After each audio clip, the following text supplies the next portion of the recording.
All right, Mama, let me get you in here. So the new brake lines and all's on the Chevelle. I think I may have shown that a while back.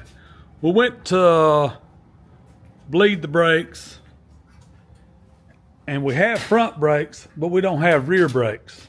Well, the Wheelwood kit calls for a 10-pound residual valve that goes in the 1/4-inch line that Dylan's taking off. We've already cut it. I've got the other half over here. Now, we've done brakes on a lot of cars, and I've never had to put a residual valve in. But they say that it will not hold pressure to the drum brakes if it don't have it. So, this is the little brake kit flaring tool from Eastwood. Bought it a long time ago. You can see all the sizes that it does right there. It was about $200 several years ago. Well worth the money. And this is why. It's when you have to do something in-house. So let me get set up and I'll bring you right back. Right here's a thing that you got to buy with the tool. This gives you a 45 on the inside, and this does the outside. That way when you flare, you make a good flare. So then what you do, make sure that you've got the right die. Make sure that it's on the cord. Yeah, 1/4-inch. The other end is for metric, what they call a DN. I've never done any DN fittings. I really don't even know what that is without looking it up. But you slide that in all the way to your operation 1 or operation 0. Give that just a little snug to help hold your line. Slide it in, slide that all the way back, and give it a tighten down. What that does,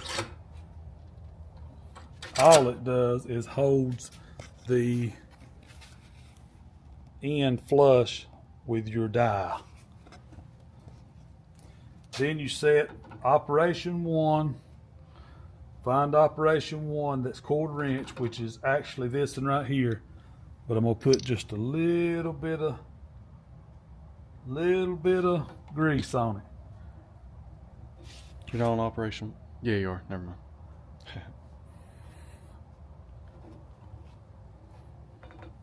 Already doubting my work, ain't it? And then you go to operation 2, 1/4-inch, which actually shows 3/16 and 1/4-inch. And that'll give you your final flare.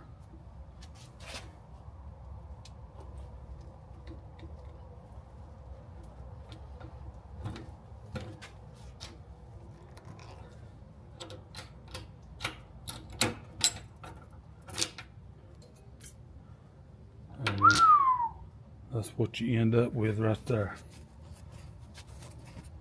Is a nice folded flare inside, if I can get it to focus. And I always make sure, Mama, that you've got your fitting. I don't know how many times I've made line and not had the fitting. So then you're in a pickle then. So we got one more to make and we'll be able to put the line back on, but that'll give you an idea. If you don't have this and you run a shop that could possibly have to do brake lines, it's well worth the money, Mama. So this is what we were after right here, Mama. Getting a 10-pound residual valve in.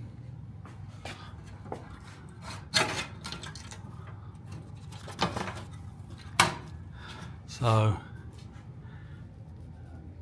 if this fixes the back brakes, it'd be the first kit ever installed here that had to have one. But it does say in their instructions that it's got to have it.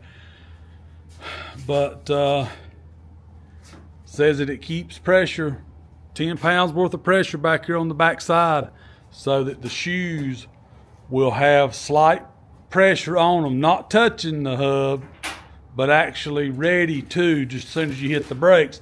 And it keeps the fluid from flowing back to the front because we've got front brakes. But we have tested the master cylinder and everything exactly the way Willwood says as far as unhooking and pumping it up. And the master cylinder and all is good.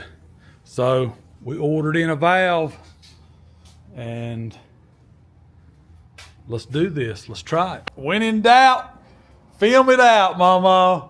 That's what my son said. All right. We're very frustrated. Willwood. I don't know what to say about them. Right now, I'm discouraged with them. This kit comes with a 1-inch bore master cylinder. I called Willwood, spoke with Ken at extension 305 if you need him. Very, very helpful.